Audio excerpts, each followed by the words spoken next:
É assim, né? A natureza tem desse tipo de contraste, mas é uma bênção ter irmãos honestos. Para mim, ele tem sido a inspiração. Eu acho que a igreja aqui deve ser uma igreja muito alegre, muito feliz de ter uma pessoa, casal tão especial, né, aqui nessa comunidade.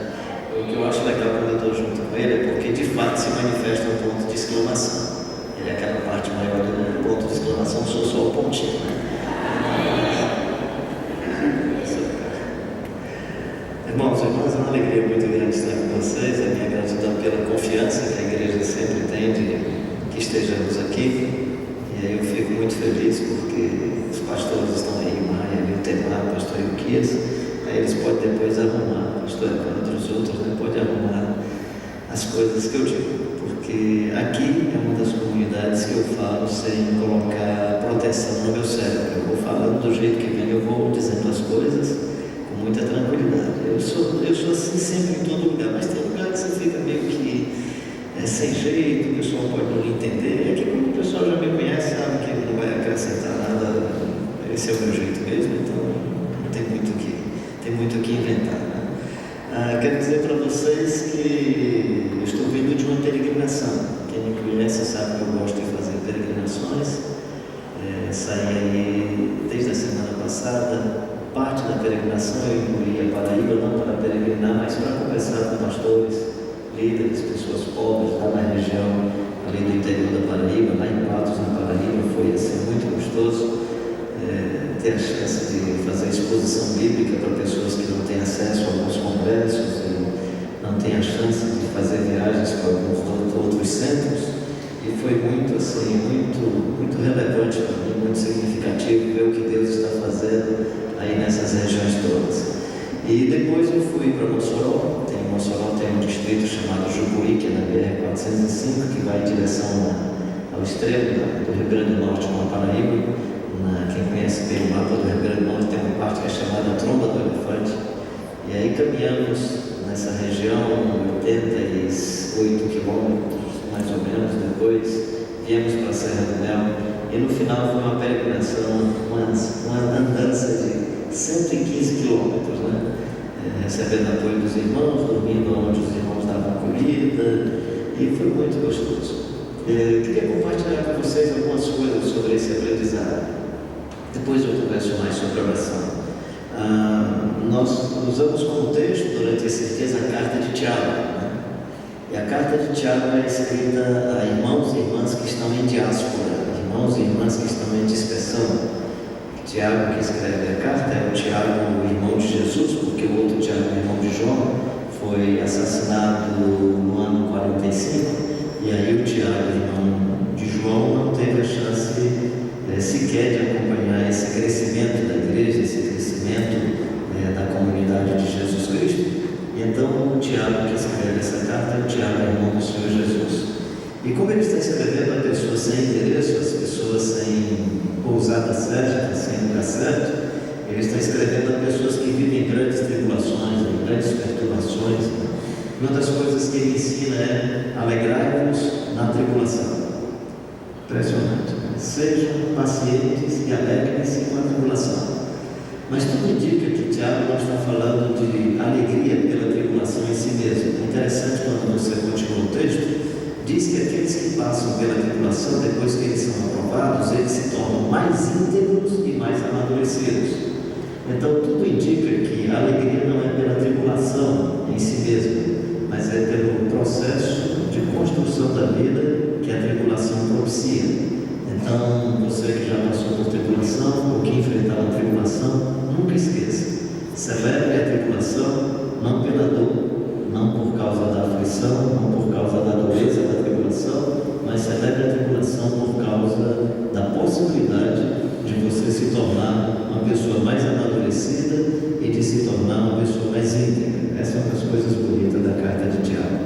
Outra coisa bonita que eu acho na carta de Tiago é a ideia da solidariedade, a fé e a solidariedade com todos os homens e todas as mulheres e com todas as pessoas. Uma lição muito importante em Tiago, que é no capítulo 3, quando diz que nós devemos controlar a língua.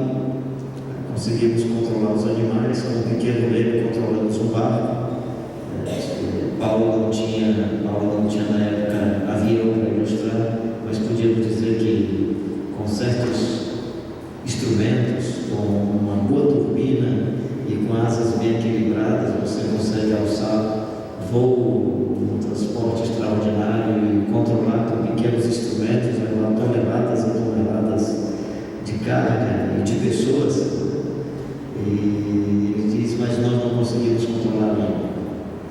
me parece que quando o Tiago está escrevendo sobre o controle da língua, ele está falando da língua só como consequência, porque ele termina o capítulo dizendo uma coisa muito interessante. Ele diz: não pode da mesma fonte sair coisas boas e coisas ruins. Não pode uma planta dar um tipo de fruto que não seja da sua natureza. Usando a linguagem do nosso dia, seria mais ou menos assim: não pode o cajueiro da manga, nem a mangueira da caju. Então, o que Paulo está dizendo, o que Tiago está dizendo a todos nós é mais ou menos o seguinte: controlar ou não controlar a língua é uma consequência de algo mais complicado, que é controlar a interioridade. Ou seja, todo homem e toda mulher que controla bem a sua interioridade, se ele abrir a boca e o coração estiver cheio de amor, ele vai sempre abrir a boca para dizer coisas amorosas. Se ele está com o coração cheio de misericórdia, se ele abrir os lábios, ele vai dizer coisas misericordiosas. Se ele estiver com o coração cheio de amargura, cheio de rancor, ele pode passar o dia todo calado, segurando a língua, mas na hora que ele abrir a boca, só vai sair coisa ruim, amarga. E amarga. Ou seja, o que Tiago está dizendo para nós não é apenas cuide da língua. O que Tiago está dizendo para nós é cuide da sua interioridade. E por aí vai. Então, vivemos esses textos aí, esses dias, foi muito interessante. Mas eu queria compartilhar com vocês uma coisa simples. Eu fui arrumar meu mochila e levo pouquíssimas coisas, né, para não carregar muito peso. E comecei a olhar as coisas que eu estava levando naquele momento. Eu aprendi uma coisa que eu nunca tinha aprendido na peregrinação. Eu aprendi que quando eu estou arrumando a mochila para a peregrinação, o paradigma que está na cabeça é o paradigma da proteção. Eu, como sou branqueira, sem proteção na cabeça, aí já penso no protetor solar, um boné, chapéu de palha, né, que é o ideal que eu sempre levo. Aí quando eu penso, vou dormir, aí eu digo, lá em Fazenda Nova, que é na BR-405 no Rio Grande do Norte, no quilômetro 30, a gente dorme em alpendre, às vezes debaixo de uma árvore. Aí eu digo, eu me lembro da última vez, passei muito frio, quase não dormi. Eu já penso numa camisa. Ou seja, quando você peregrina, quando você vive a semelhança dos irmãos em diáspora, a roupa não serve para a representação, a roupa serve para a proteção. Essa é uma das coisas que eu aprendi nesses dias que mexeram muito comigo. Qual o paradigma que diz sobre nós quando pensamos na nossa estética? E cada dia mais eu estou pensando nesse negócio, né? O que é que significa a representação e o que é que significa a proteção? E quando pensamos na representação, estamos atendendo a que expectativas? Que tipo de pressão e de quem nós estamos atendendo a pressão? É do reino de Deus, é do Jesus Cristo de Nazaré, é do Evangelho. Então, assim, estou compartilhando isso porque essas coisas ainda estão mexendo muito com a minha alma.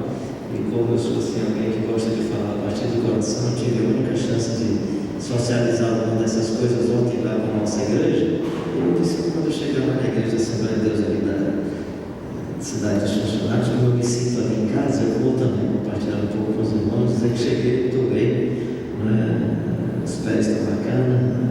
E vivendo a vida, ainda com essa tensão entre a estrada, no mundo urbano, o mundo rural, e esse mundo urbano tão agitado, entre os irmãos e as irmãs que acolhem 27 pessoas de uma vez só.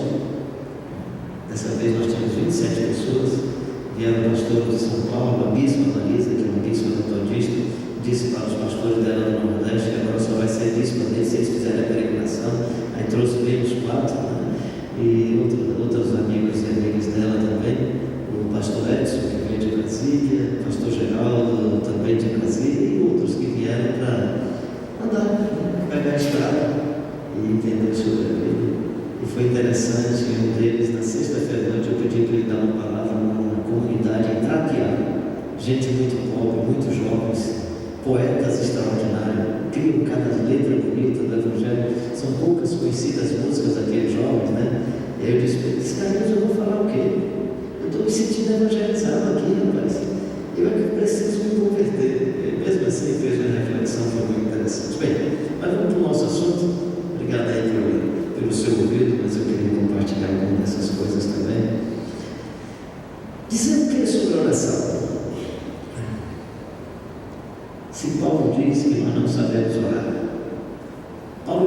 não sabemos orar como convém. Então, a minha primeira confissão, muito mais do que ensinamento, muito mais uma confissão, é dizer que eu acredito no que Paulo escreveu, e aí não tenho a menor pretensão de ensinar ninguém aqui a orar.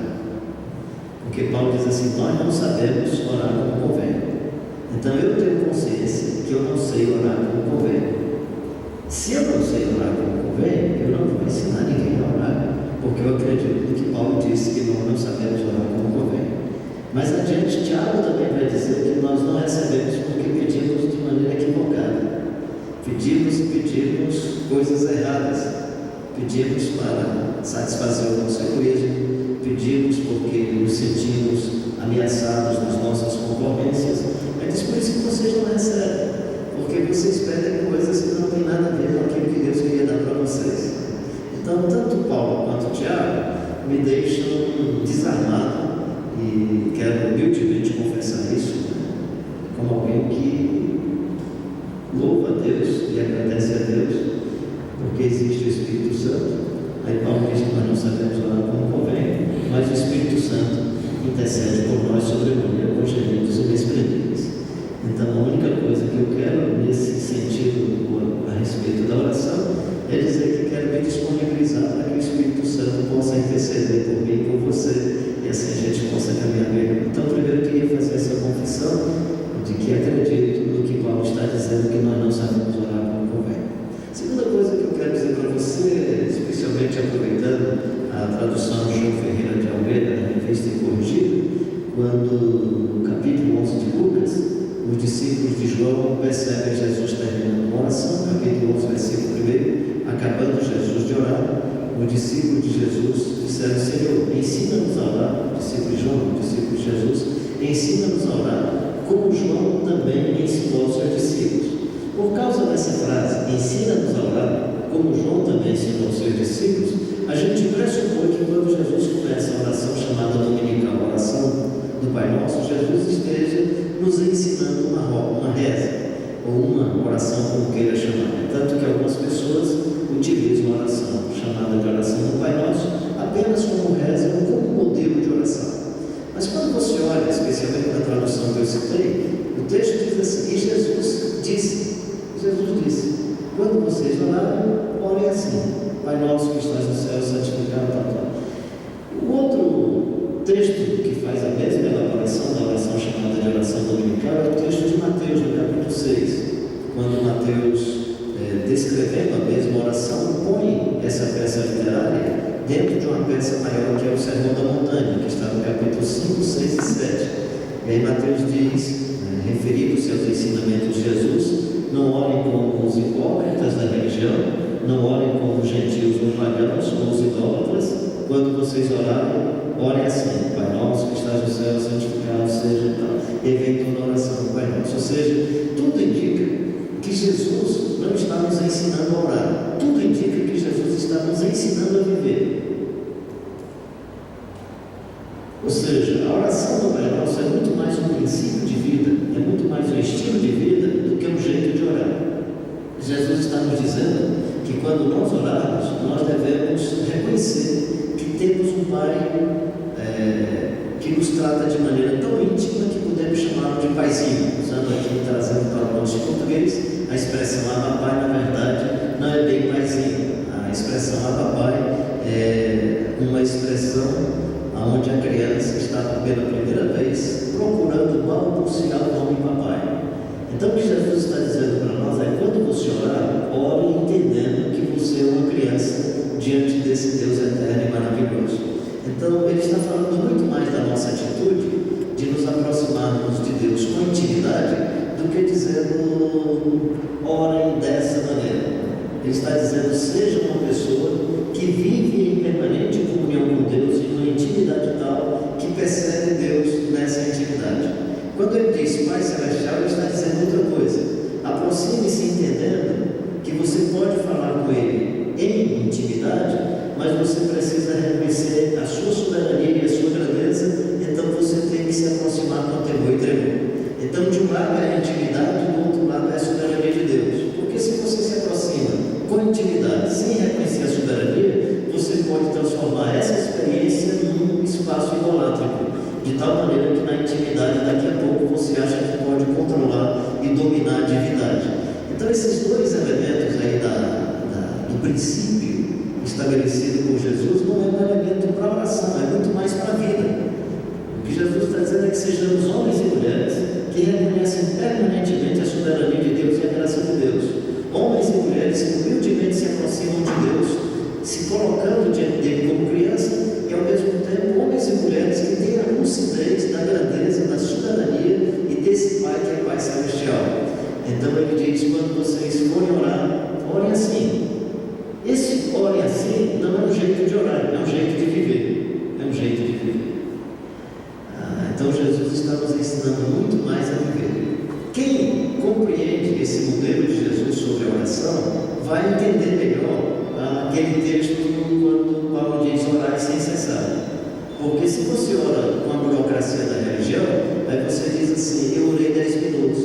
Não, hoje eu orei só 5 minutos.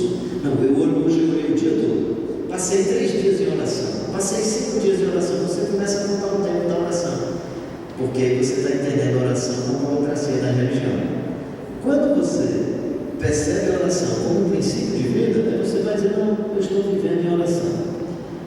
Pode parecer arrogância do Billy Graham, mas uma vez perguntaram para ele: quantas vezes você ora? Ele disse: a minha vida é uma oração. Então, enquanto eu vivo, eu oro. A sua vida, meu querido e minha querida, se você está em comunhão com Deus, é uma permanente oração. Isso muda tudo em relação ao jeito que nós oramos.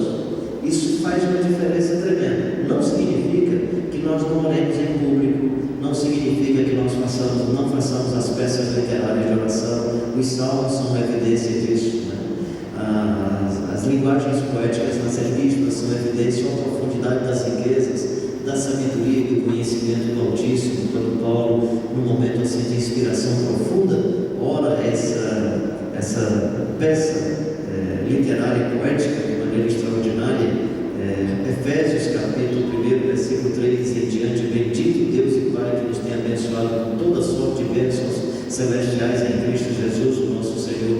Ele que nos escolheu antes da fundação do mundo e nos predestinou para que sermos filhos. E vai falando, né? orando. Né? São peças extraordinárias, estão escritas, mas essas peças, elas são decorrência de uma vivência. Elas não são, no meu entendimento, a oração em si mesma. Por esta causa me ponho de joelhos diante do Pai, de quem toma o nome toda a família de Deus, tanto dos que estão nos céus como dos que estão na terra. E continua, a fim de compreendermos com todos os santos a largura, o comprimento, a altura e a profundidade do amor de Cristo. E aí ele ora para que sejamos invadidos por essa presença do Jesus Cristo de Nazaré, para que sejamos cheios da plenitude de Deus. Então, quando eu estou dizendo que a oração na religião é burocrática e precisa ser aprendida, no Evangelho o que eu estou dizendo é que a oração é um espaço de intimidade com Deus. E aí a oração já não é mais dizer para que Deus nos obedeça.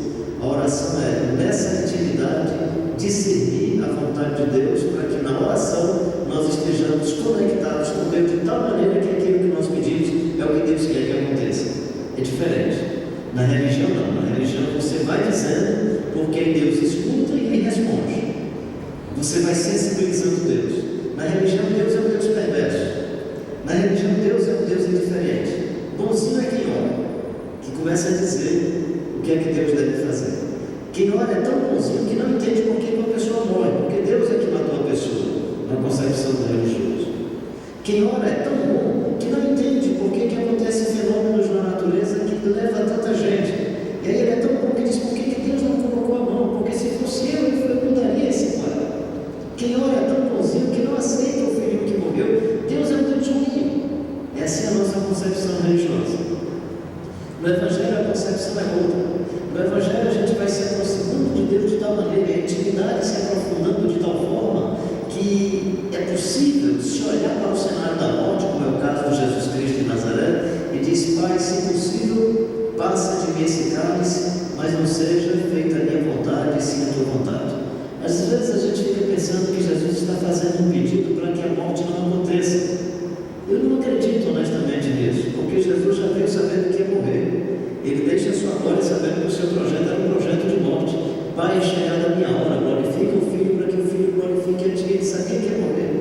capítulo 13, sabendo Jesus que era hora de partir desse mundo para o Pai, sabendo Jesus que era hora de partir desse mundo para o Pai, tendo amado os seus, os amou até o fim. Eu presumo que a oração de Jesus do Getsemane é muito mais uma afirmação do seu propósito do que um pedido para que a dor passe. É: Pai, a despeito de tudo, eu quero que a tua vontade seja feita. É: Pai, a despeito desse cálice, a despeito desse sofrimento, eu quero que a tua vontade seja feita. No meu entendimento, o eixo da oração está na frase final: seja feita a tua vontade, e não no pedido anterior. O pedido anterior é secundário, se possível. Não é que Deus não possa, não é isso que Jesus está querendo. O que Jesus está querendo é o projeto da cruz, porque Ele sabe que através da sua morte na cruz, que o amor de Deus irá se revelar plenamente. Então Jesus tem o discernimento de qual é a vontade de Deus. Então a intenção de Jesus não é controlar Deus com seus pedidos. A intenção de Jesus é, em discernindo a vontade de Deus, cumpri-la fielmente. Cumpri-la fielmente. Por isso que Ele vai dizer: a minha comida é fazer a vontade do meu Pai. Porque Jesus tinha essa intencionalidade de viver segundo a vontade de Deus. Ou seja, se todos nós vivêssemos segundo a vontade de Deus, nunca pediríamos o que Deus não quer. Então, quando eu digo que a sua oração seria bem respondida, não é porque Deus iria atender o seu egoísmo, é porque a sua oração estaria em sintonia com a vontade de Deus. Aí sim, o que ligares na terra terá sido ligado nos céus. Não é o que ligares na terra, Deus ligará no céu. É o que ligares na terra terá sido ligado no céu, porque Deus anteriormente já ligou e nós discernimos a sua vontade. Em outras palavras, orar é buscar comunhão com o Pai para discernir a sua vontade. Por isso que Jesus vai dizer: eis que estou à porta e bato. Se alguém abrir a porta, entrarei em sua casa, cearei com ele e ele comigo. O livro dos Evangelhos, ele começa Deus sendo uma voz do deserto. Deus está fora do templo. A voz do que clama no deserto. Termina os Evangelhos, aí no livro de Apocalipse, Deus batendo a porta. A ideia é: chegou mais perto, mas ainda está do lado de fora. Eis que estou à porta e bato. Se alguém ouvir a minha voz, entrarei em sua casa, cearei com ele e ele comigo. Por mais que a gente aplique esse texto na nossa evangelização, eu acho que ele é propício também para a evangelização, mas pode observar que esse texto está referindo-se às cartas que João escreve às 7 igrejas da Ásia. Escreve, pois, o que vistes, as coisas que são, as que vistes que ainda hão de acontecer. Escreve a Éfeso, Esmirna, Pérgamo, Tiatira, Sardes, Filadélfia e Laodiceia. E aí ele começa a escrever para cada igreja. E na última ele diz assim: eis que estou à porta e bato. Se alguém abrir a porta, entrarei em sua casa, cearei com ele e ele comigo. A ideia de invasão de Deus nesse espaço de comunhão e nesse espaço de oração. Então, a oração é, acima de tudo, um exercício de busca da vontade de Deus, de discernimento da vontade de Deus. A minha comida, disse Jesus, é fazer a vontade daquele que me enviou. Se permaneceres em mim, disse Jesus, e as minhas palavras permanecerem em vós, pedireis o que quiserdes, e vos será feito. Interessante: se permanecer em mim e as minhas palavras permanecerem em vós. A gente só pega a última frase: pedir o que quiser, ele vai atender. Tudo que pedimos em nome de Jesus, ele atende. Atende, se o critério anterior for cumprido. Ou seja, havendo comunhão com Deus, havendo intimidade com o Pai, havendo discernimento da sua vontade, em oração, em vez de você determinar e decretar, você simplesmente sabe o que é que Deus deseja para a sua vida e para a vida das pessoas, e as coisas vão caminhar muito melhor. Então esse é um dos aspectos iniciais da oração.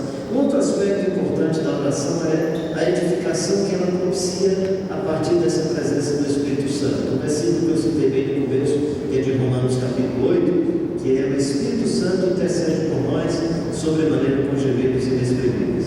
E o livro de Judas, que só tem um capítulo, no livro de Judas, o versículo 20, quando diz assim: edificando-vos na vossa fé santíssima, orando no Espírito Santo. Edificando-vos na vossa fé santíssima, orando no Espírito Santo. Então a oração é também instrumento para edificação.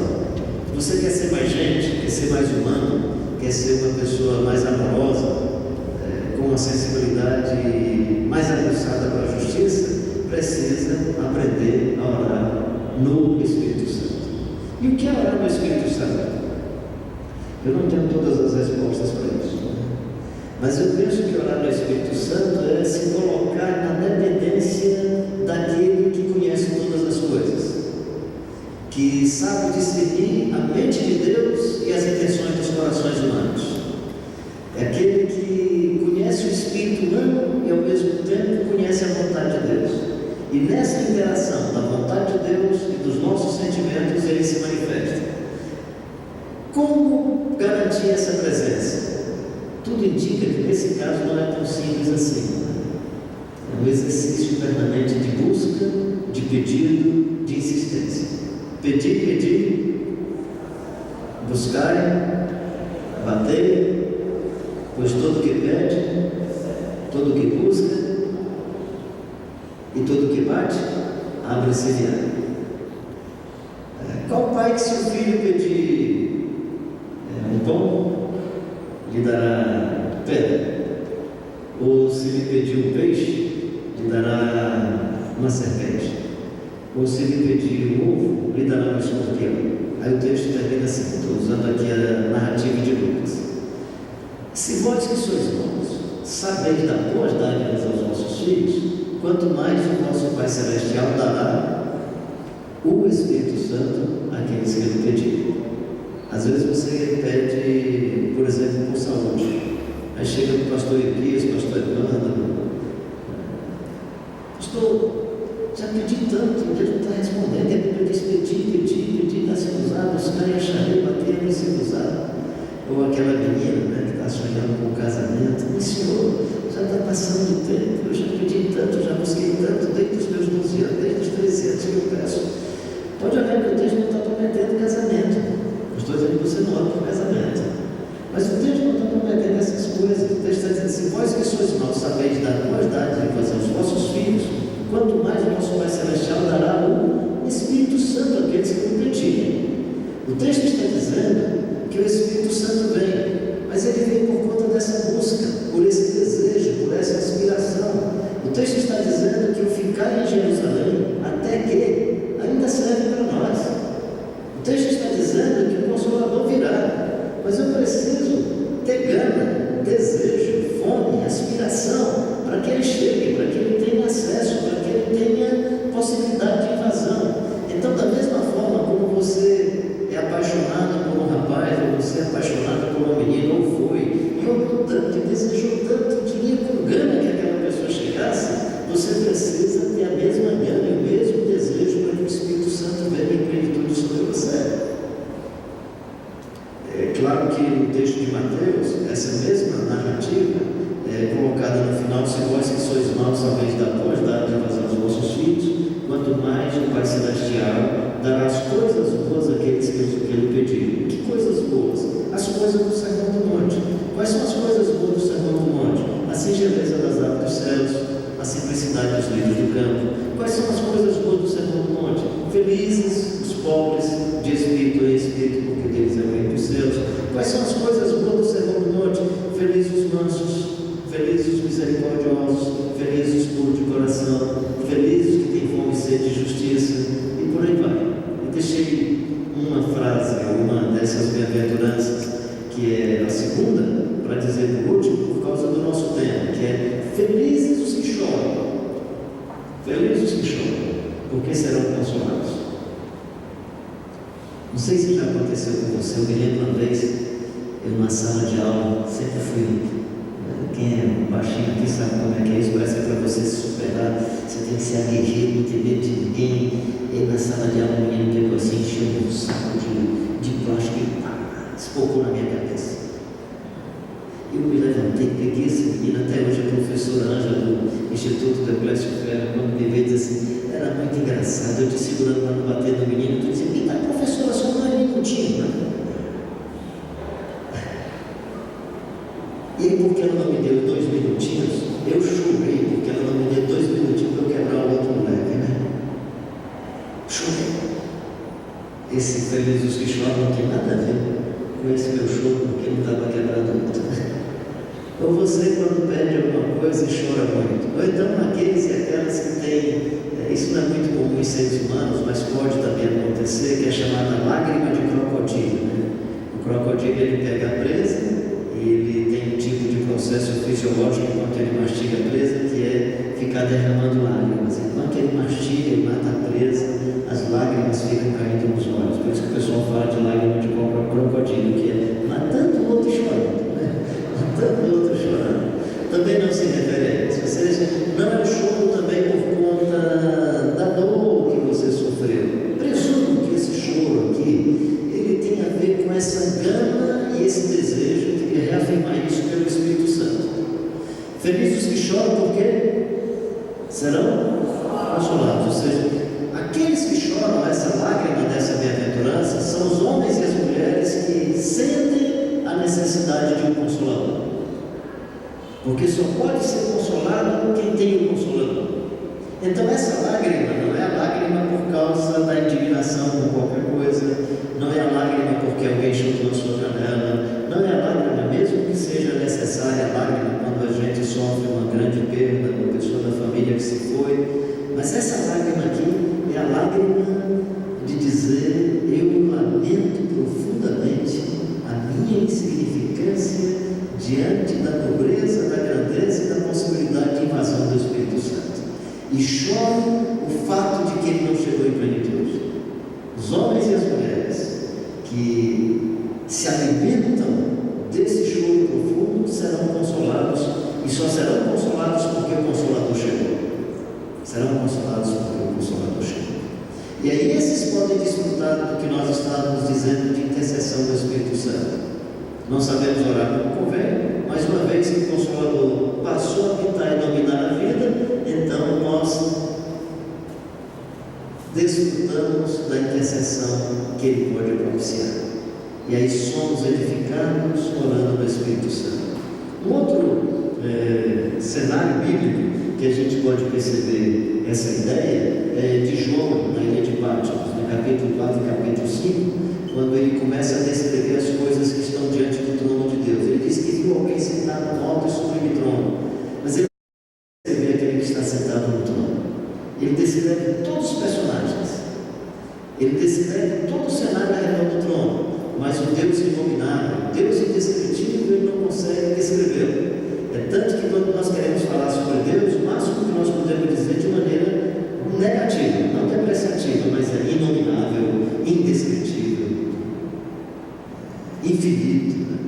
Claro, aí às vezes a gente encontra algumas palavras que por analogia se aproximam: amoroso, gracioso, eterno, bondoso, mas ele não conseguia descrever Deus. Ele descreve os personagens que estão em torno do trono, os 4 seres viventes, possivelmente a representação dos patriarcas em outro cenário, no mesmo cenário, mas uma outra descrição, os patriarcas, os apóstolos, que são representados pelos 24 sábios que estão em torno do trono, e vai descrevendo todos eles. Depois ele diz que viu na mão daquele que estava sentado no trono um livro que não era digno de ninguém desatar. E aí aparece um anjo, e pela primeira vez se escuta ou se escreve sobre anjo forte, porque anjo já se pressupõe como sendo forte. Ele diz assim: o anjo forte fez a seguinte pergunta: quem é digno de abrir o livro e de lhe desatar os selos? Ou seja, diante do trono de Deus, o máximo que um anjo forte pode fazer é uma singela pergunta e nada mais. E João, ser humano representando todos nós, o máximo que ele pode fazer é chorar. O texto diz assim: e eu chorava muito. E eu chorava muito. Ou seja, só percebe a necessidade de um consolador quem se depara com a grandeza da glória e da soberania de Deus, e diante dessa grandeza e dessa glória, reconhecendo a sua insignificância, o máximo que pode dizer é: Senhor, perceba as lágrimas da minha interioridade, perceba o lamento do meu coração, e por favor, envie um Consolador para que o Consolador esteja dirigindo, invadindo, dominando e controlando toda a minha vida e toda a minha existência. Então, oração só faz sentido quando for um processo de invasão do Espírito Santo nas nossas vidas. Oração só faz sentido quando esse milagre da semente de Deus for germinado em nossos corações. sempre digo que o nascimento de Jesus Cristo através de uma virgem não é um milagre ginecológico, é um milagre teológico. É a quebra dessa separação do ser humano e Deus, ou seja, o Deus que invade a vida humana, o Deus que se faz presente no ser humano, porque na religião o divino e o profano estão distantes, o humano e a divindade estão distantes, no Evangelho não. E o Verbo se fez carne, habitou entre nós, cheio de graça e de verdade, e vimos a sua glória, como do unigênito do Pai. Todo mundo que participa dos espaços acadêmicos vão escutar essa expressão. É a quebra da dicotomia, da separação entre o humano e o divino. E só o Evangelho propõe isso. Só o Evangelho propõe que a divindade não está no altar, que a divindade não está numa parede. O Evangelho propõe que a divindade participa da sua vida e da sua existência. O Verbo se fez carne entre nós, cheio de graça e de verdade, e vimos a sua glória como do unigênito do Pai. Ou seja, da mesma forma como se manifestou, e aí essa é a interpretação teológica, se manifestou a semente de Deus na vida da bem-aventurada Virgem Maria, se manifesta a semente de Deus na vida de todos aqueles que, acolhendo o Espírito Santo, se permitem consolados e invadidos pela sua graça e pela sua bondade. Já para o intervalo, para umas 3, 5 perguntas, vamos para o intervalo e deixa para o final.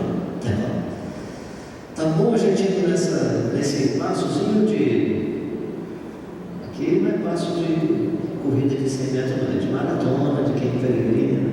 A gente vai para o intervalo, de diálogo, a gente faz isso no segundo momento. Tá bom assim? São quantos minutos? Então assim, por que eu fiquei chateado que no final da reunião não me chamaram nem para orar? Né? Se orar é conversar com Deus, você podia ter orado. Mas se não chamaram à frente para você orar e você ficou chateado e triste, possivelmente você não queria orar. Você queria ter a chance de que escutassem a sua voz. Né? Você queria ter a chance de que a sua voz fosse percebida. E você queria a chance de mostrar que quando você ora, o teto estremece, né? Mas não estremece não é por causa do poder de Deus, não. É porque as ondas sonoras têm essa capacidade até de lavar prato. A onda sonora pode fazer qualquer coisa, e onda sonora pode derrubar paredes mesmo. Então, às vezes, então Jesus diz assim: não orem como os hipócritas da religião, porque os hipócritas da religião, eles gostam de artifícios para que as pessoas percebam que ele é o tal. Eles gostam de utilizar certas artimanhas para que as pessoas se impressione com eles e com elas. Nós pentecostais somos muito tendentes a isso. Todos nós de vertente pentecostal temos uma tendência a impressionarmos com a entonação da voz e com o nosso jeito de orar, de tal forma que parece assim, você está conversando com uma pessoa, conversando com alguém, mas quando vai orar é como se baixasse um negócio diferente e a voz muda e muda tudo e vai embora e tal, né? Porque você tem que fazer um tipo de oração que impressione todo mundo. Deus lá de cima olha assim para o cabo e diz assim: eu já conheço você, cara, né? Não faz diferença nenhuma para mim, você está só se expondo diante das pessoas e tal. Então ele diz assim: não ore como os hipócritas da religião, porque eles gostam de impressionar e eles gostam de trazer atenção em torno de si. Por favor, eu queria lhe animar a não julgar ninguém que esteja orando com a entonação da voz dessa forma que eu estou descrevendo. Eu estou pedindo para você não julgar a pessoa, eu estou pedindo para você julgar o seu coração.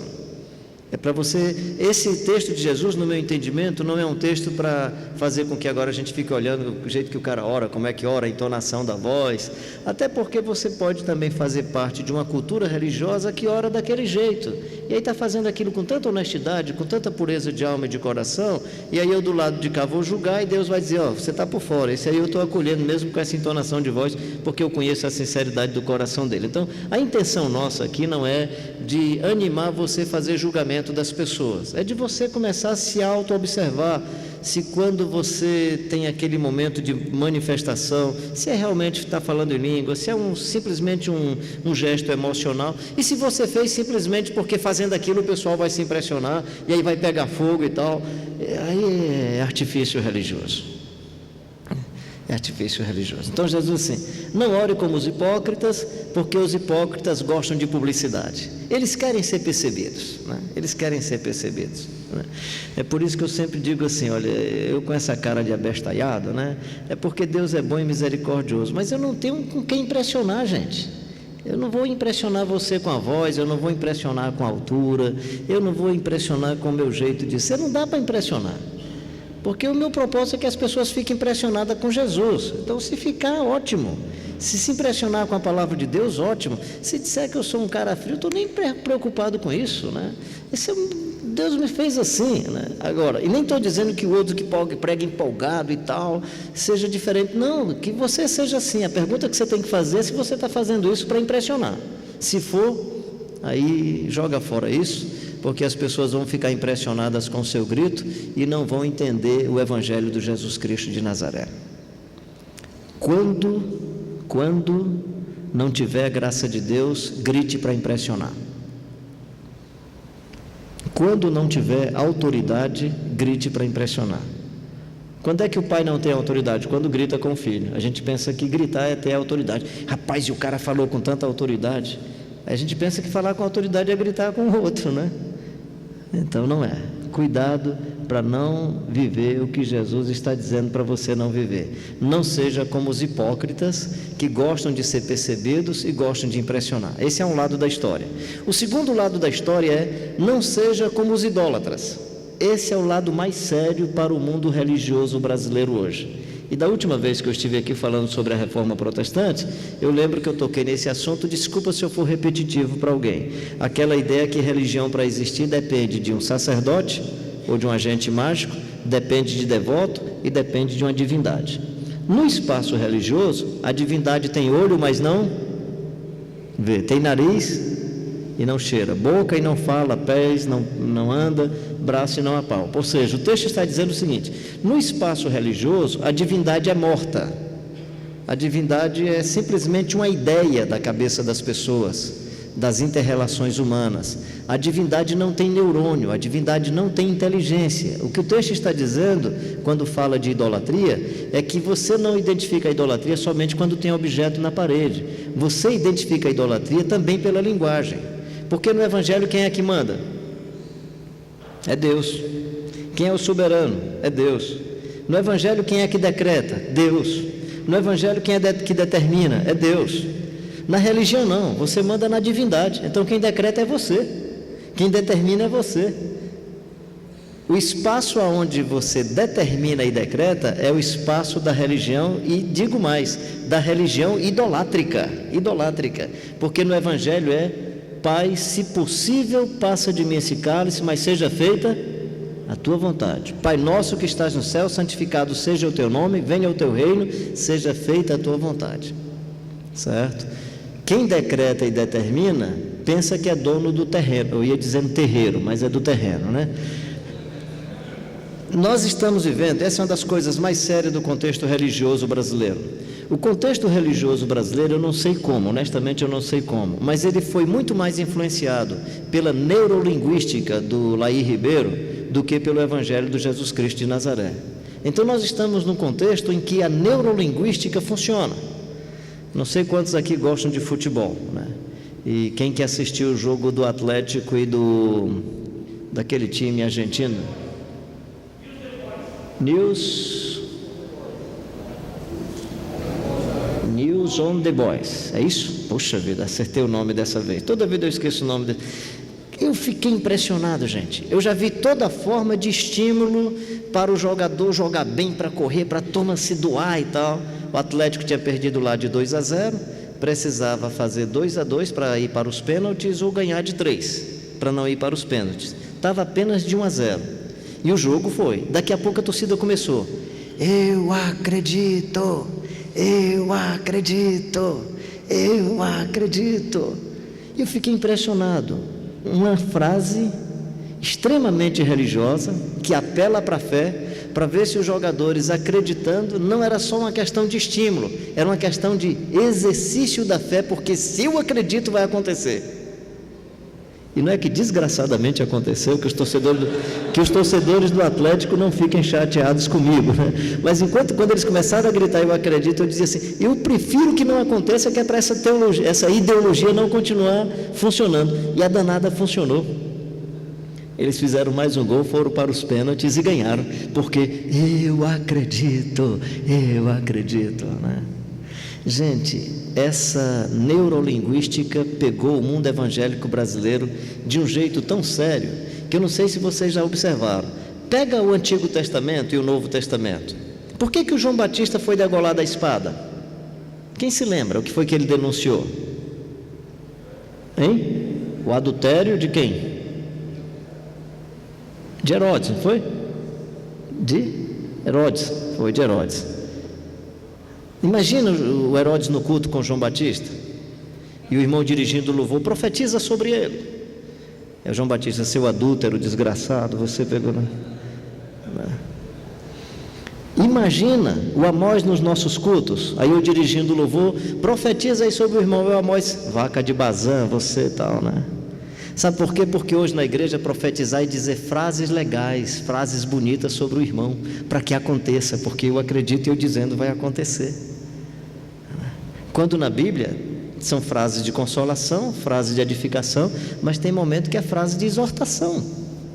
Então, não ora como os hipócritas, mas não seja também como os idólatras. O que Jesus está dizendo para nós é que a oração não é um jeito religioso.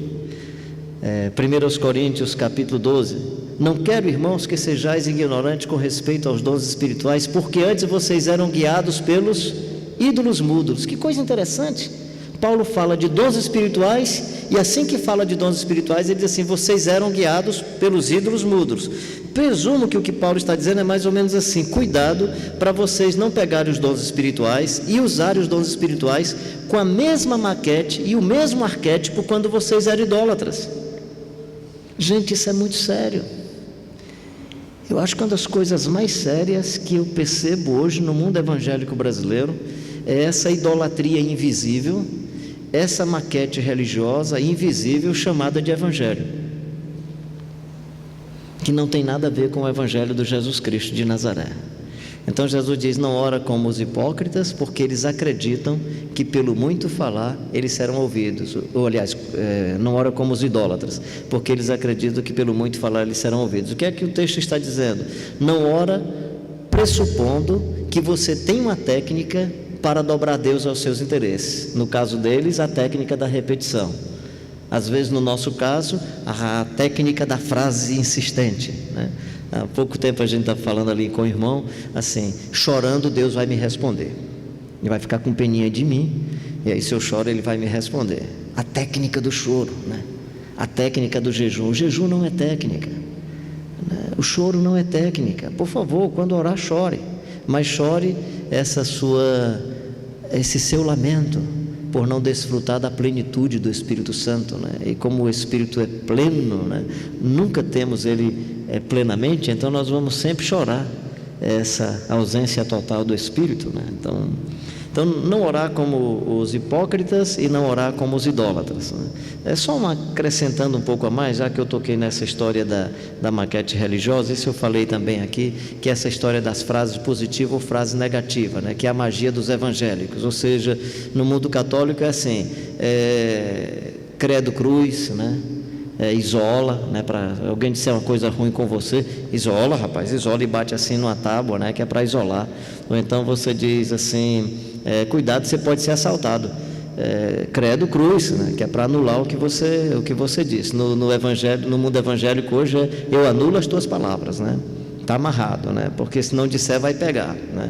A magia é tão forte, né? No nosso caso é a magia das frases, que é mais ou menos assim, irmão, fica tranquilo que você vai passar no vestibular, eu recebo, porque se não disser eu recebo, não recebe, né? Não, você vai casar, eu recebo, não disser eu recebo, não recebe. Magia das frases, né? E não percebemos que isso não tem nada a ver com o evangelho do Jesus Cristo de Nazaré, gente. Mas isso invadiu, eu não sei, honestamente, eu não sei como que essas ideias da neurolinguística foram invadindo o mundo evangélico. Estão tão evidentes que falar contra isso é como se eu fosse um cara sem fé. Falar contra isso é como se eu é que tivesse errado. É como se eu estivesse anunciando outro evangelho, é como se estivesse falando de outra coisa totalmente estranha. Orar em nome de Jesus não é usar o nome de Jesus de maneirinha mágica. Não é em nome de Jesus, porque usando o nome de Jesus acontece, não, é se permanecerdes em mim e as minhas palavras permanecerem em vós, pedireis o que quiserdes e vos será feito. É isso que é orar em nome de Jesus. Orar em nome de Jesus é orar por aquelas coisas que Jesus está de acordo com elas. Então, creio que essa é uma das questões muito sérias por isso que eu digo que Jesus não está ensinando sobre oração, Ele está ensinando sobre a vida, sobre a compreensão de Deus, sobre a compreensão do Evangelho, porque senão nós vamos reduzir Deus a um objeto, nós vamos reduzir Deus a uma coisa manipulável. E eu assumi o propósito de continuar falando sobre isso, porque nós precisamos banir isso nas nossas igrejas. E eu queria animar todos vocês, especialmente os que são líderes de igreja: não façam isso, não aceitem isso e nem dê espaço para quem vive fazendo isso, porque isso prejudica a sua comunidade e as pessoas vão deixar de aprender o Evangelho, sobre o Evangelho do Jesus Cristo de Nazaré. Agora, isso dá ibope? Dá. Enche as igrejas, enche até os estádios. Tá certo? Isso é legal? É legal. É popular no momento? Por demais popular. Isso é popular no catolicismo de um modo geral, especialmente no catolicismo carismático. Isso é popular no espiritismo. Isso tem invadido o mundo da Umbanda. E para mim, eu digo para mim porque eu venho de igreja evangélica que Bíblia e Bíblia e Bíblia de novo e Bíblia de novo, o pessoal conhecido como o povo do livro de capa preta, que se fosse pentecostal, fosse o que fosse, era gente de escola dominical, lendo a Bíblia, perguntando as coisas, não acredito nisso e tal. Perdemos isso, perdemos a capacidade da reflexão, perdemos a nossa capacidade da elaboração. O máximo que acontece hoje é a igreja criar um centro de treinamento, como vocês aqui, graças a Deus por isso, para o pessoal aproveitar desse momento. Mas pega o percentual de pessoas que vêm para esse tipo de atividade e pega o pessoal que vem para aquele tipo de atividade, as 135 maneiras de dar nó no diabo. O ex não sei o quê. Uma vez um casal recém-convertido na nossa comunidade, fui lá em casa, o cara estava assim, realmente perturbado. Aí chegou o Carlinhos, rapaz, o pastor Alexandre pediu para a gente dar o testemunho no encontro de casais, mas rapaz, o meu testemunho da minha esposa não é um testemunho bom. Eu disse, rapaz, nós nunca nos separamos, eu nunca traí a minha esposa, eu nunca bati na minha esposa. Ele tinha assistido tanto testemunho de casais, do cara dizendo assim, é porque eu me separei 3 vezes, e aí batia na mulher, eu bebia muito, e aí o pessoal ficava encantado. Ele disse, o meu não presta. Honestamente, ele não foi brincando, não, ele foi angustiado, porque ele disse, nós somos um casal tão normal, nós casamos legal, e aí assim, eu nunca bati nela, eu nunca fiz coisa errada, eu sou um cara direito, meu testemunho não presta não. Incrível, né, rapaz? Foi sério. É o rapazinho da igreja. Você tem jovens aqui na igreja, filho de pastor, filho de diácono, que é rapazinho da igreja, que o testemunho dele não serve, gente. É um bom estudante, é bom filho, nunca tomou droga, nunca fez coisa errada. Se ele vier dar o testemunho dele, não serve, ninguém vai ficar impressionado. Ele tem que ser o ex-matador, tem que ser o ex-estuprador. Uma vez aqui numa igreja em Fortaleza estava cheia, não cabia, um ex-feiticeiro. Mas o ex-filho de pastor não pode. O pai já morreu, coitado, né? Impressionante. A gente chega assim, abre a Bíblia, fala do Evangelho de Jesus, que Jesus nasceu na manjedoura, que entrou montado no jegue em Jerusalém, que foi para o Getsemane, morreu na cruz, foi para salvar a gente. Vai para casa. Aí diz que é para amar as esposas, a esposa amar o marido, os pais amar os filhos amar os pais. Não. Mau testemunho, né? É ruim, não é bom. Porque o bom testemunho é o testemunho que impressiona muito mais pelas maldades contadas do que pelas coisas boas que aconteceram. E geralmente o cara conta o mal 50 minutos para dizer no final, não, agora eu tenho Jesus. Quando a Bíblia diz que as coisas velhas já passaram e tudo se fez novo. Eu digo para vocês com toda honestidade, eu não fiz assim grandes besteiras na vida, mas as poucas que eu fiz eu morro de vergonha. Não tenho nem coragem de contar publicamente. E eu sonho que essas pessoas que tiveram esse tipo de vida só contassem da salvação para frente. Só da salvação para frente. Porque o que impressiona não é o mal que o indivíduo fez no Evangelho, o que impressiona é a pessoa boa que ele se tornou depois do Jesus Cristo de Nazaré, e ponto final. Ponto final. Então você que é um cara legal, que o testemunho não dá ibope, louve a Deus, porque você deve ser uma pessoa de testemunho muito bom. De testemunho muito bom. Continue sendo esse homem, essa mulher, essa menina, esse menino, esse jovem, que o testemunho é o testemunho mais simples e mais natural da vida e da existência. Com isso eu não estou dizendo que pessoas complicadas não venham para o Evangelho de Jesus e contem suas histórias, mas pode observar, quando Paulo diz eu era perseguidor dos do caminho, ele diz isso rapidamente e fala isso com muito arrependimento. Depois o que é que ele conta sobre ele e Jesus, aí é uma carta toda, é todos os 15, 16 capítulos aos Romanos, toda a carta aos Efésios, carta aos Colossenses, carta aos Filipenses, vez por outra aí ele pega uma frasezinha, ele diz assim, quem me conhece sabe que eu era assim, mais, né? E aí esse mais dele é tão prolongado, né? Então, o espaço religioso é esse espaço que ele gera esse tipo de magia, de fetiche, de frases, né? O Evangelho de Jesus não, o Evangelho de Jesus, toda a operação, tudo o que acontece por causa da graça de Deus, por causa do poder de Deus, por causa da misericórdia de Deus, por causa do Espírito Santo que habita em você, e Deus age, o Espírito Santo faz, não é por sua causa, Ele faz a despeito de você. O Espírito Santo age na minha vida não é por minha causa não, é mesmo eu atrapalhando. O Espírito Santo age na sua vida é mesmo você atrapalhando, não é porque você é especial e bom demais não, meu querido. Muito pelo contrário. Quantas vezes o Espírito Santo deve chegar para você e dizer assim, vem cá, você não vou poder fazer nada, não é só você que quer fazer tudo, é? Não ore como os religiosos, ou não viva como os religiosos. Aí ele diz assim, você quando for orar. Aí esse comentário você encontra aí no livrinho, eu não vou entrar em muito detalhe. Entra no Tameion, que é esse quarto subterrâneo da alma. Em outras palavras, entra na sua interioridade. Por mais que você tenha a prática de orar fechando o seu quarto, ou tendo um ambiente geográfico, presumam que Jesus não está falando de quarto. Jesus está falando de interioridade humana. Ele está dizendo, quando você for orar, tenha acesso a essa sua interioridade humana. E fecha a porta da interioridade, porque Deus já estava lá. Quem não estava era você.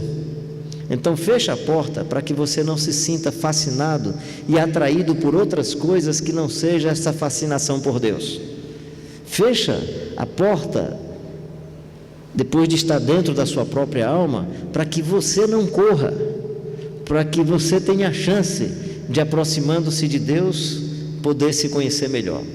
Porque aí orando você se descobre. Que o texto diz assim, Deus já sabe. Entra no teu quarto, fechada a porta, que o Pai que está em secreto vai recompensar você. E o Pai que está em secreto conhece a você. Quem não se conhece sou eu não me conheço, você não se conhece. A Bíblia diz, enganoso é o coração e corruptamente perverso, quem o conhecerá? Aí a oração é também essa chance de descobrir o coração e quem sabe ir minimizando essa corrupção da nossa alma e do nosso coração.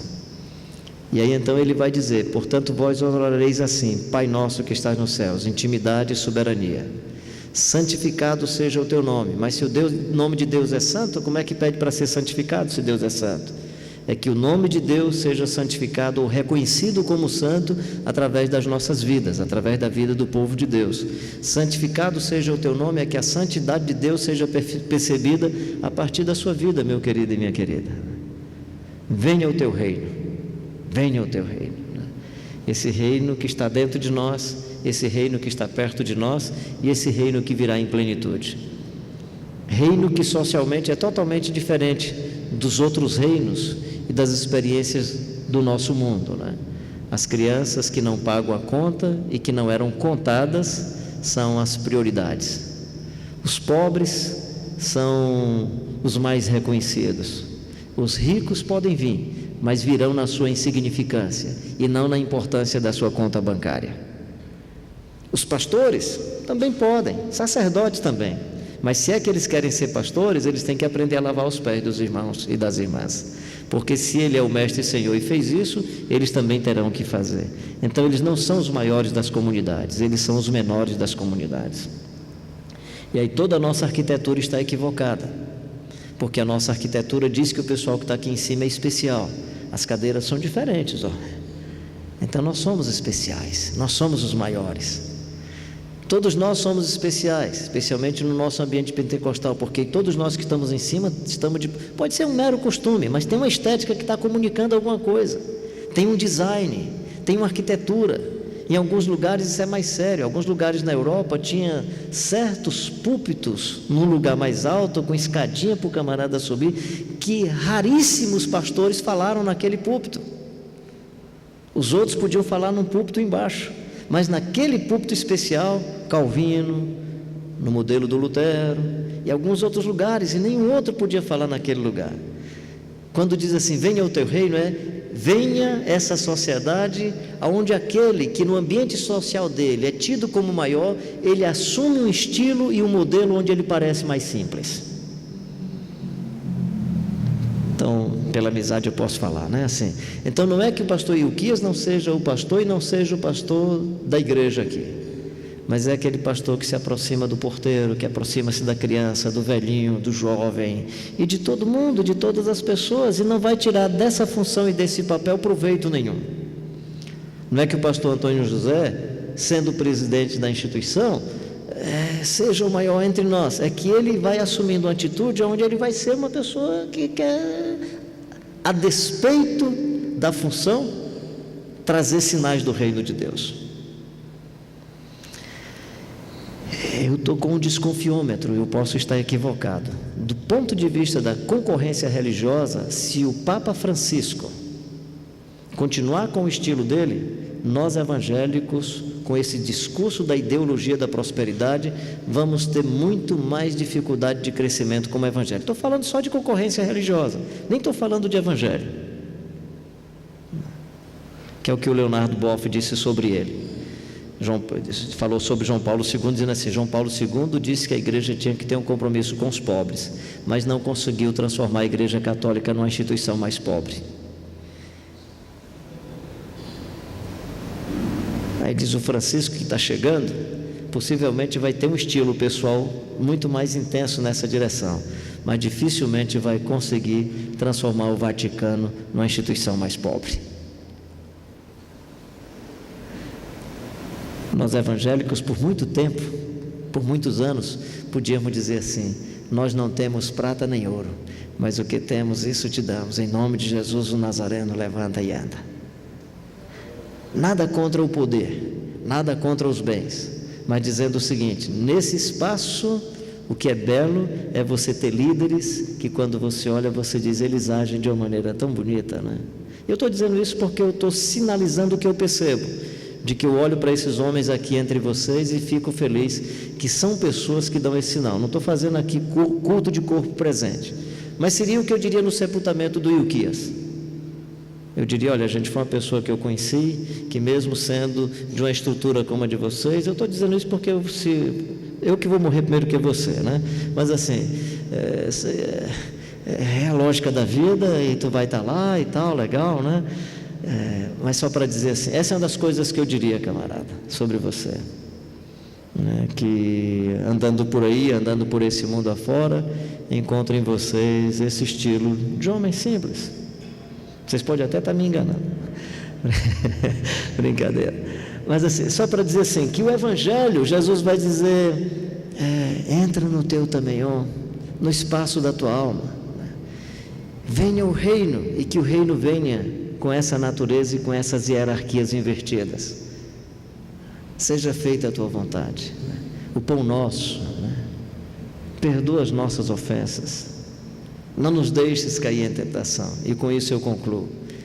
Tudo indica que essa oração, quando diz não nos deixe cair em tentação, mas livra-nos do mal, não está se referindo ao mal que vem da natureza, ao mal que vem de um terremoto, ao mal que vem pela imperícia do outro. Tudo indica que é um tipo de mal que vem como consequência da tentação que eu dei lugar,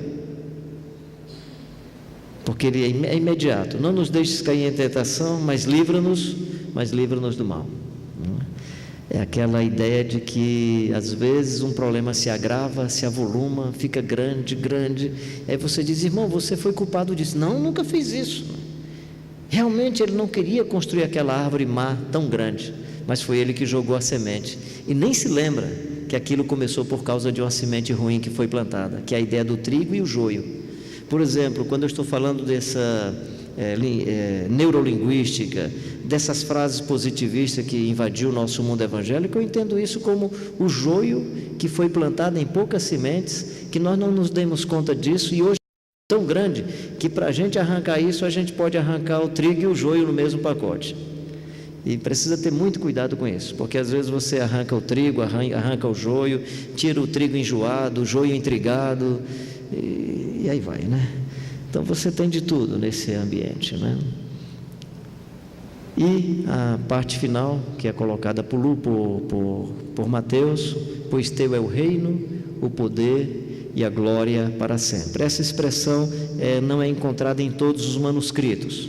É tanto que algumas Bíblias não trazem essa expressão, depende de qual manuscrito que os estudiosos ou os tradutores trabalharam, você vai encontrar essa expressão que está no texto de Mateus: pois teu é o reino, o poder e a glória para sempre. Amém. Que eu comento nesse texto e gosto desse tipo de oração, né? Ela começa com Deus: Pai nosso que estás no céu, santificado seja o teu nome, venha o teu reino. Termina com Deus: pois teu é o reino, o poder e a glória para sempre. E no meio nós estamos formando uma espécie de sanduíche. O nosso está no meio, mas só vale a pena o nosso estar no meio se Deus é quem está imprensando a gente. Então só vale a pena dizer Pai Nosso quando você começa com Deus e quando termina com Deus. Então todo o começo da vida e todo o final da vida deve ter a fecunda presença de Deus. A gente podia abrir para interagir um pouco, né?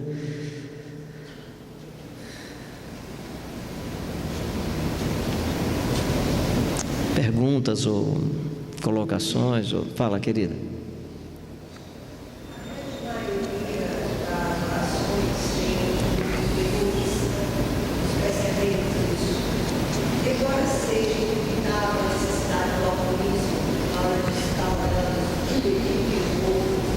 Seria bom.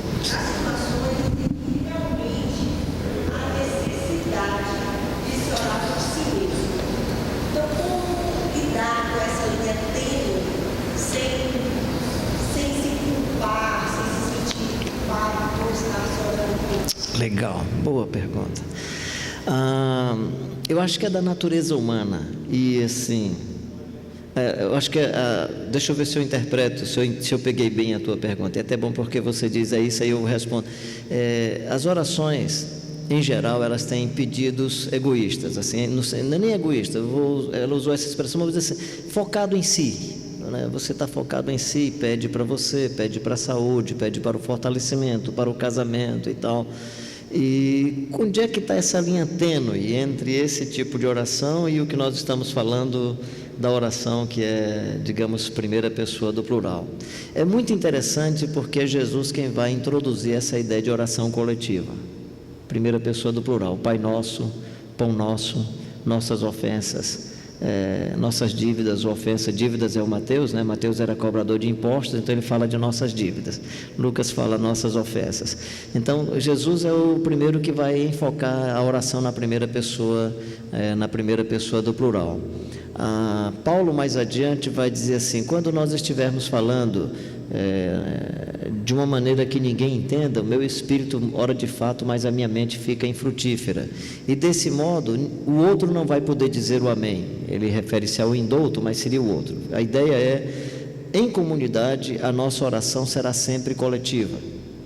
Quando eu olho as orações de Jesus, e principalmente Paulo, mesmo quando Paulo pede oração na primeira pessoa do singular, ele ora para que a palavra de Deus seja propagada, ele ora para que o Epafrodito seja curado, ele ora para que haja fortalecimento do Evangelho. Então, quando eu observo, especialmente no Jesus de Nazaré, em Jesus mais intensamente, e em Paulo, a ideia a oração é a oração onde o outro diz amém. O que é que significa?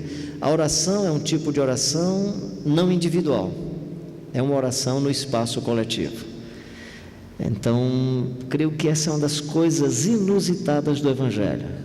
É como exercitarmos mais o pedido que seja um pedido para todos, um pedido para a coletividade. Como o pão, especialmente um pão, é um bem que pode ser acumulado ou socializado, Jesus não nos ensina a pedir o pão, Jesus está nos ensinando a pedir pela socialização do pão. Porque na mesma peça literária da oração sobre o pão, Jesus já tinha dito que a gente não se preocupasse com o pão, que Deus alimenta as aves do céu, os lírios do campo e alimenta muito mais a vocês. E Jesus conhecia muito bem o Salmo que diz que aos seus amados Deus dá o pão enquanto eles dormem. Então tudo indica que a oração não é pelo pão, é pela socialização do pão. O pão nosso de cada dia. Se é o pão nosso de cada dia, é uma oração contra a acumulação de bens.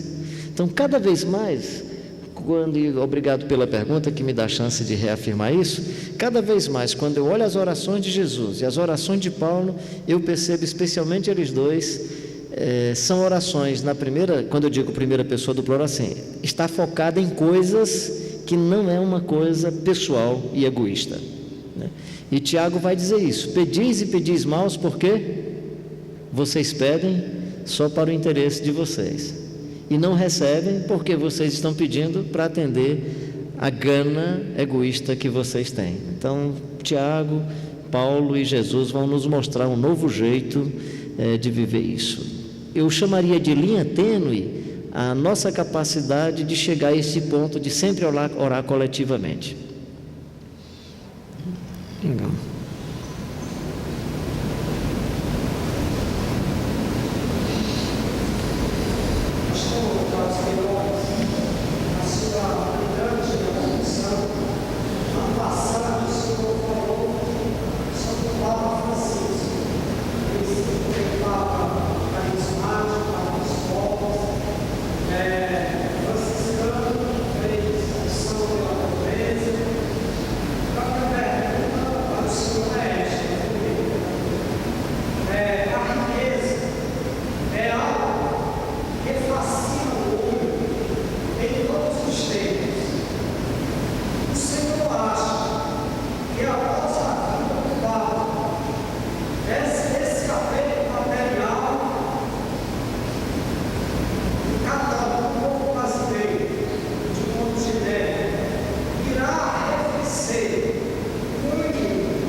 O que eu estava tentando dizer era: você vai ter uma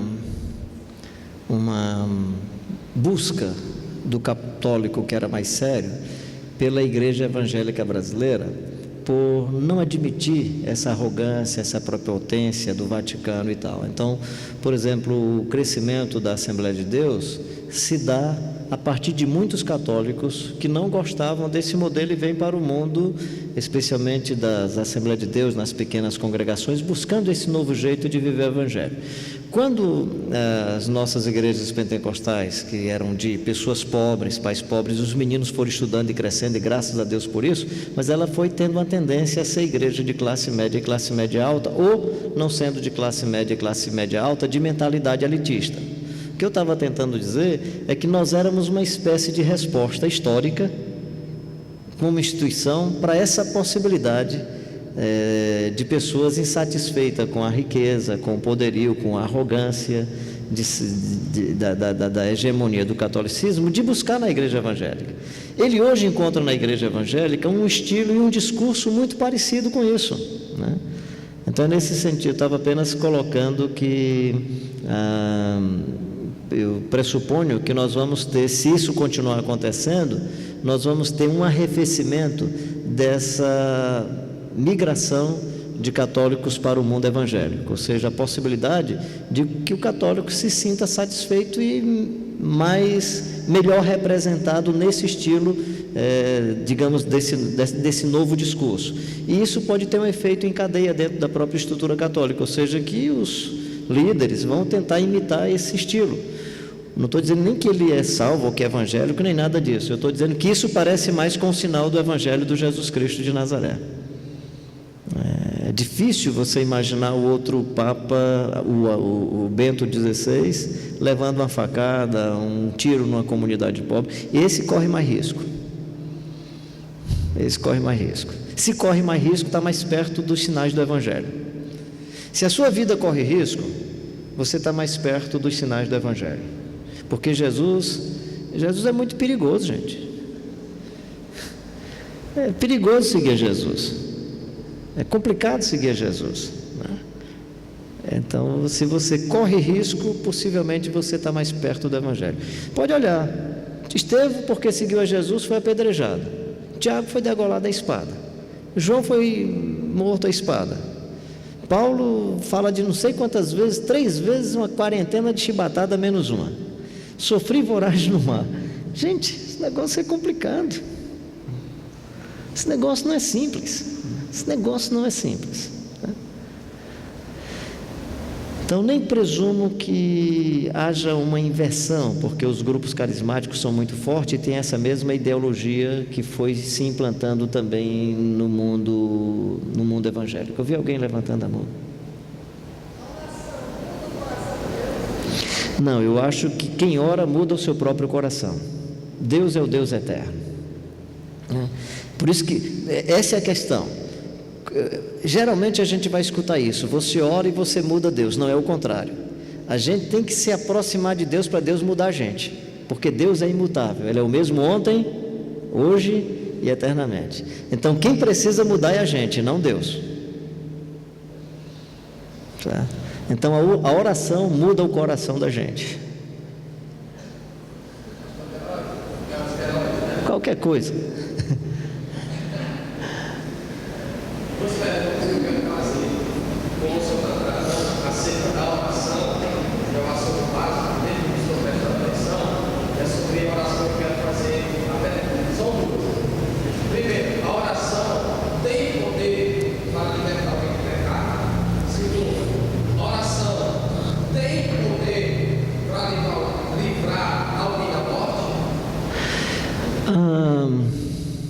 Quem tem poder para libertar as pessoas do pecado, e quem é o Senhor da morte é Deus, e quem tem o poder para convencer o homem do pecado, da justiça e do juízo é o Espírito Santo.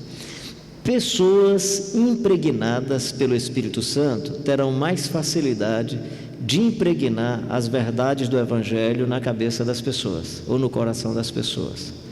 Então, se a oração é simplesmente um bocado de frase que eu vou dizer para que a coisa aconteça, né?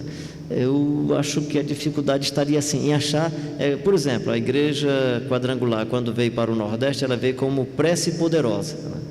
Eu acho que não tem prece poderosa, quem é poderoso é Deus, né? Quando eu vinha chegando, alguém falou assim, e a história da sombra, não me lembro quem era, da sombra dos apóstolos curando. A ideia de que era sombra era a ideia do imaginário coletivo, porque quem curava não era sombra, quem curava era Deus. Ou seja, mesmo em dia de chuva no escuro, pessoas seriam curadas, sem sombra. Então, a interpretação que o imaginário coletivo faz é que a sombra dele está curando, né? Quem está curando é Deus, não é o artifício, né? Então, se alguém se converte ou se arrepende e muda do seu pecado, quem fez isso foi Deus. Agora, é verdade, pessoas impregnadas com o poder e com a graça do Espírito Santo terão mais facilidade de impregnar essas verdades no coração das pessoas, sem dúvida nenhuma. Mas quem convence o mundo do pecado, da justiça e do juízo é Deus, né? Situações de pessoas que ressuscitaram, né? E aí são milagres extraordinários. Paulo, por exemplo, com aquele moço que caiu lá na hora que ele estava pregando. Aqui, por favor, ninguém caia, que se cair a gente vai ter que ir na funerária e mandar enterrar, a não ser que tenha alguém com esse poder todo. Eu, honestamente, se Deus ressuscitar eu estando presente, eu já sei que não fui eu, foi Deus. Foi Deus que ressuscitou. E aí, sobre essa coisa de ressuscitar mortos, de orar para ressuscitar mortos, eu tenho só uma questão, que é uma questão da minha cabeça, vocês não precisam levar a sério. Eu só conheço um que valeu a pena ter ressuscitado. Só o Jesus de Nazaré valeu a pena ressuscitar. Então, quando eu morrer, nem peça para ressuscitar, porque não vai valer a pena. Só Jesus valeu a pena para ressuscitar. Então não é nem que eu não acredite, e o cara orou e fulano ressuscitou. Não é que eu não acredito no poder de Deus, não, acho que Deus ressuscita. A pergunta que eu fico comigo é, valia a pena esse cara ressuscitar mesmo? Eu sei que eu, honestamente, se morrer, pode mandar enterrar. Pode mandar enterrar, porque tinha uma preciosidade que estava dentro, movida pelo Espírito Santo, que garantia que o meu corpo não ia se desgraçar. Quando esse trem maravilhoso for tirado, esse corpo velho, com 24 horas, vocês não querem mais perto nem ver, e por favor, eu vou morrer de vergonha, né? Se eu ficar perto de vocês fedendo tanto, né? Diz, querida. Pós-guerra, surgiu a teologia da prosperidade lá na América.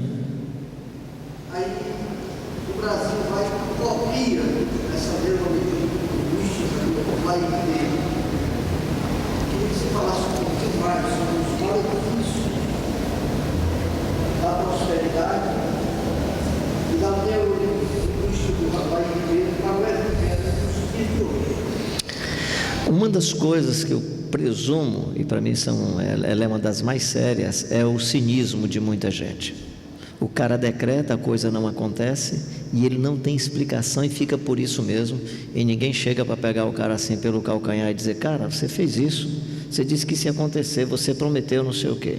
O que tem acontecido de pessoas enfermas agravando mais as suas enfermidades por conta dessas declarações positivistas, e o milagre não vem, não aconteceu, e acreditavam muito mais na magia de como você diz, ao ponto de não poder dizer que está doente, você tem que dizer que está bem, porque se você disser, você está dando chance ao diabo a lhe enfraquecer cada vez mais. Gente, que coisa mais estranha. Está doente? Diga, irmão, está doente, estou com febre, qual é o problema?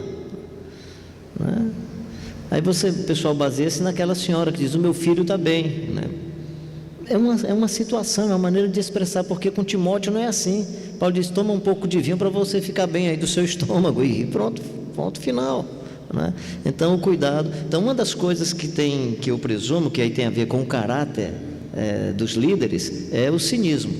Para mim isso é mais sério do que a declaração positiva. A outra é a decepção das pessoas, porque quando não acontece, nem foi Deus que falhou, nem Ele que decretou, é você que não tem fé. Eu vi uma situação em que o cara dizia assim, nós já oramos, a igreja já orou, agora depende só de você, se levante. E a pessoa num estado tal que não podia se levantar, ainda bem que era uma pessoa com uma maturidade espiritual suficiente para ouvir aquilo e poder reagir na sua emoção àquele tipo de situação. Mas imagina uma pessoa que não tem condição de estar se levantando, e eu vi isso, além da doença, ainda o peso de consciência que eu sou culpado. Eu sou culpado porque não me levanto, né? Terrível. Então acho que uma das coisas mais sérias nisso, eu acho que é o cinismo que vai gerando. A outra é esse peso de consciência, a pessoa não enfrenta a consolação. Outra coisa, não enfrenta o sofrimento. Gente, uma das coisas mais bonitas no mundo evangélico, eu espero que isso seja preservado, era que evangélico não tinha medo de morrer, não. Coisa mais tranquila para evangélico era esse negócio da morte. Agora não. No mundo evangélico morrer é problema. Doença, qual é o seu pecado? Isso não é a percepção do mundo evangélico de 30 anos atrás, 40 anos atrás, especialmente no mundo pentecostal, porque todo mundo era muito pobre, tinha limitações para alimentação e todo mundo tinha doença. Por isso que o maior sonho era morrer, e não tinha medo da morte. E você ia escutar o pessoal dizendo para mim, o viver é Cristo e o morrer é lucro. Então acho que esse é um dos problemas sérios. E a ideologia da prosperidade, ela sempre se manifesta em países com ascendência econômica. Foi assim no pós-guerra, foi assim na Coreia, e passou a ser assim no Brasil, que estava em ascendência econômica. A mesma ideologia não funciona nem no Brasil, nas comunidades mais pobres, e não funciona em países como Claro, Angola agora talvez até tenha um pouco mais, mas em guerra, no tempo que eu vivi, eu não via muito desse tipo de ideologia, né? E digo para vocês, nessas minhas peregrinações, eu ando em comunidades que não tem nenhuma dessas igrejas mercadológicas, porque são comunidades muito pobres. E esse pessoal não quer estar presente onde estão os pobres. Você não encontra dessas igrejas nas regiões ribeirinhas do Amazonas. Você não encontra dessas igrejas no semiárido. Estou falando do semiárido mais pobre, não estou falando das grandes cidades. Não estou falando de Petrolina, de Mossoró, nem de Itaú, nem Pau dos Ferros, nessas regiões mais pobres onde o pessoal não paga a conta. Até porque nesse modelo é um modelo também de franquia. E o camarada é considerado o bom pastor pelo dinheiro que ele levanta. E como nesses lugares não dá dinheiro, né? Alguns desses lugares nem a moeda você tem o peixe. Você tem o beiju feito com a mandioca, né? Eu estive uma vez num país onde o pastor convidou todo mundo para entregar as oferendas. E trouxeram assim cestos grandes e colocaram na frente. E aí o pessoal começou a trazer pencas de banana, amendoim, chamado jinguba, e foram trazendo batata rena, que é a batata inglesa, e colocando dentro dos cestos. E eu, com a minha cabeça mercadológica, mercantilista, fiquei pensando, eles vão vender depois esses produtos e pegar o dinheiro e fazer alguma coisa com o dinheiro, que nada. Quando os cestos estavam cheios, aí o pastor disse assim: agora quem não tem pode vir pegar as coisas e levar para casa. Que a ideia é, quem não tem, põe, quem tem, põe, quem não tem, leva, que era a piada do chicanismo, né? Quem tem, põe, quem não tem, leva. Aí aparecia lá o chicanismo com a sacolinha, né? Aí quando o camarada tinha, colocava, quando não tinha, tirava. Aí ele olhava e dizia assim: devolve. Não, quem não tem, tira, mas agora você tem, devolva, né? Era uma crítica a esse mundo religioso, mercadológico, dizendo que ele tira de quem tem e tira também de quem não tem, porque quando ele tem, põe, né? Entrega de volta que você tem. Eu acho que essa...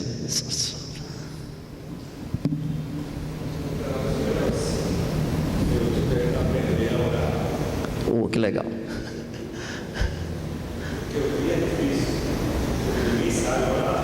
Isso.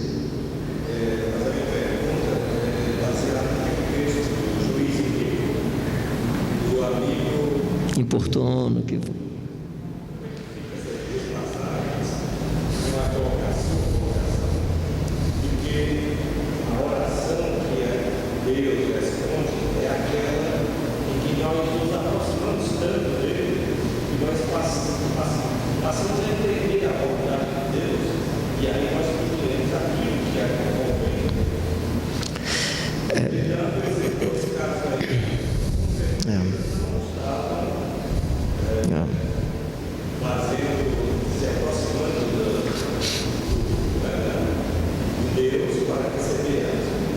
isso. O que o texto está dizendo não é que Deus é juiz iníquo e nem é como os vossos pais. Por isso que eu digo, ele é um texto logo, assim, só para a gente pegar a peça toda, ele é um texto depois de vossos pais que sois, vossos pais que são maus sabem dar boas dádivas. O juiz que é iníquo consegue responder por causa da insistência. Então a ênfase é muito mais na misericórdia de Deus do que na insistência, porque o juiz que é iníquo precisa de insistência, mas Deus que é misericordioso não precisa da técnica da insistência. Então esse texto, de novo, é o texto que ele está prometendo a plenitude do Espírito Santo, que a gente busca o Espírito Santo, e o Espírito Santo chega por causa do fascínio e do encantamento e não por causa da insistência. Então eu presumo que a forma de equacionar não é, a ideia não é assim: então, uma vez que o juiz iníquo atendeu porque você insistiu, então seja insistente com Deus porque Ele vai atender. Quem atende pela insistência é o juiz iníquo, mas Deus, que é melhor do que o juiz iníquo, vai atender por causa da misericórdia. Então a ideia é mais ou menos assim: se fosse um juiz iníquo, ele seria sensibilizado pela insistência, mas Deus não é juiz iníquo. Deus é um Deus de graça, misericórdia e amor. Então você não precisa, com Deus, da insistência do juiz iníquo, porque Deus não é um juiz iníquo. Da mesma forma, se vós que sois maus sabeis dar boas dádivas aos vossos filhos, quanto mais o Pai Celestial dará o Espírito Santo. Ou seja, se os pais são maus e mesmo assim dão as boas dá o Espírito Santo, as boas dádivas, no caso dos pais, Deus, o Pai Celestial, dará o Espírito Santo àqueles que Ele o pedirem.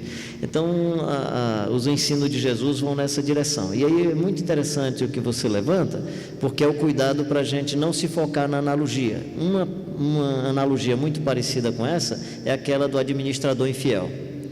Que a gente olha assim, quer dizer que eu vou ter que ser administrador infiel para conseguir as coisas de Deus, né? O que ele está dizendo assim, esses que são espertos por coisas ruins, nos ensinam a sermos ávidos pelas coisas de Deus. A ideia, o ensino não é a esperteza, é a avidez, é a intenção de buscar as coisas de Deus.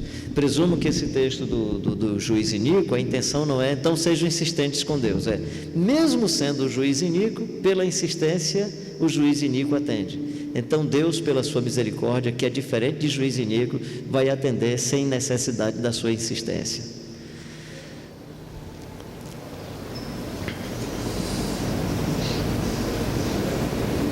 Tá bom? A minha gratidão a todos e a todas, né?